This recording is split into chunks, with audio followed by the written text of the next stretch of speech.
అయోధ్య రామ మందిరం. ఈ రామ మందిరంలో ప్రత్యేకతలు ఏంటి?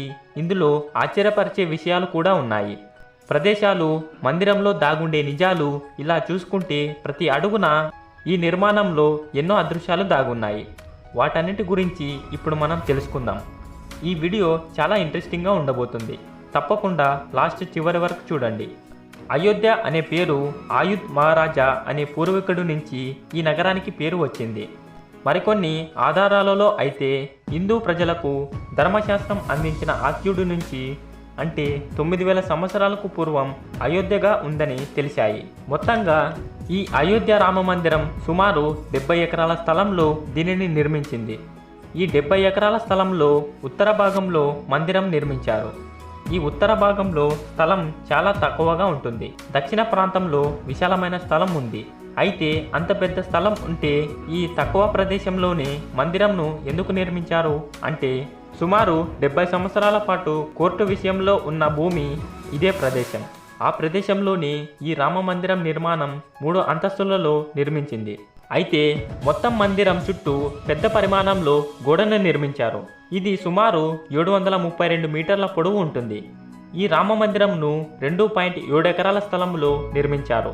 మందిరం పొడవు 360 అడుగులు, వెడల్పు 235 అడుగులతో ఈ రామ మందిరం ఉంటుంది. ఆలయ గోపురం ఎత్తు సుమారు 161 అడుగులతో మొత్తం 3 అంతస్తులలో మందిరం ఉంటుంది. ఒక్క అంతస్తు పొడవు 20 అడుగులు. కింది భాగంలో సుమారు 160 స్తంభాలు, మొదటి అంతస్తులో 132 స్తంభాలు, రెండవ అంతస్తులో 72 స్తంభాలతో నిర్మించబడింది. 12 ద్వారాలతో ఈ మందిరం ఉంటుంది. అయితే ఈ రామ మందిరం చుట్టూ నిర్మించిన గోడ ప్రత్యేకత ఉంది. ఏంటంటే ఈ మందిరం చుట్టూ గోడ 14 అడుగుల వెడల్పుతో 2 అంతస్తుల పొడవు ఉంటుంది. గోడ కింది అంతస్తులో ట్రస్టుకు సంబంధించిన కొన్ని గదులను నిర్మించారు. 2వ అంతస్తులో భక్తులు ఆలయం చుట్టూ ప్రదక్షిణలు చేయడానికి వీలుగా ఉండేలా కట్టారు. ఈ మందిరం చుట్టూ 4 మూలల సూర్యుడు, శివుడు, భగవతి, వినాయకుడు విగ్రహాలు నిర్మించారు. ఈ గోడపై దక్షిణం వైపున హనుమాన్ విగ్రహం, ఉత్తరం వైపున అన్నపూర్ణాదేవి విగ్రహాలు నిర్మించారు. వికలాంగులకు కూడా ప్రత్యేకంగా వెళ్లేందుకు నిర్మాణాలు చేశారు.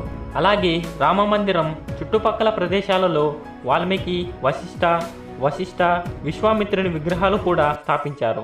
ఇలా రామ మందిరం కట్టేటప్పుడు చాలా ఇబ్బందులు వచ్చాయి. కోర్టు తీర్పు వచ్చిన తర్వాత శ్రీరాముని మందిరం ఎక్కడ కట్టించాలి అనే దానికి ఆ ప్రదేశంలోని భూమిని చాలా రకాలుగా పరీక్షించారు.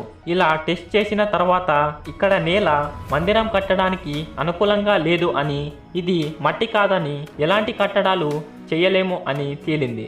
ఈ నేల కట్టడానికి అనుకూలంగా ఉండదు అని ఇంజనీర్లు తెలిపారు. తర్వాత ఆ నేలను మొత్తం తీసి మందిరం కట్టే ప్రదేశంలో 6 ఎకరాలలో సుమారు 14 అడుగుల లోతులో మట్టిని తీశారు. ఆ ప్రదేశంలో వెయ్యడానికి కాంక్రీట్ను ఎన్నో రసాయనాలతో తయారు చేశారు. ఆ కాంక్రీట్ నేలలో ఒక్క ఇనుము కూడా వాడలేదు. అంతేకాకుండా ఈ మందిరంలో రాముడి విగ్రహానికి చాలా ప్రాముఖ్యత ఉంది. మందిరంలో 3 విగ్రహాలు ఉన్నాయి. ఇందులో ఏది అని నిర్ణయించలేదు. వేరువేరు ప్రదేశాల నుంచి రాళ్లను విగ్రహాలకు ఉపయోగించారు. ఇందులో 2 కర్ణాటకకు, 1 రాజస్థాన్కు చెందినవి. మొదటి విగ్రహం 51 అడుగుల పొడవు, ముదురు రంగుతో ఉంటుంది. 5 ఏళ్ల బాలుడిలా విల్లు, బాణం పట్టుకొని ఉండేలా విగ్రహం ఉంది. మరో విగ్రహం తెల్లని రంగులో ఉంటుంది. విగ్రహంలో స్వామివారి ముఖంలో చిరునవ్వు కనిపిస్తుంది. మరొకటి నీలి రంగులో 4 అడుగుల ఎత్తులో ఉంటుంది. ఇందులో ఏదో ఒక విగ్రహాన్ని ఉంచుతారు. మందిరంలోని స్తంభాలపై 6000కు పైగా దేవతల శిల్పాలు ఉండేలా చెక్కారు. మందిరంలోకి వెళ్లే ముందు ఎంట్రీలో గరుడ, హనుమంతుడి విగ్రహాలు ఉన్నాయి.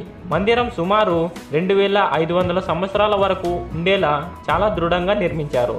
ఇది నిర్మించడానికి ప్రణాళికను 35 ఏళ్ల క్రితమే తయారు చేశారు. అలాగే మందిరం చుట్టూ 800 మీటర్ల పొడవున రోడ్డును నిర్మించారు.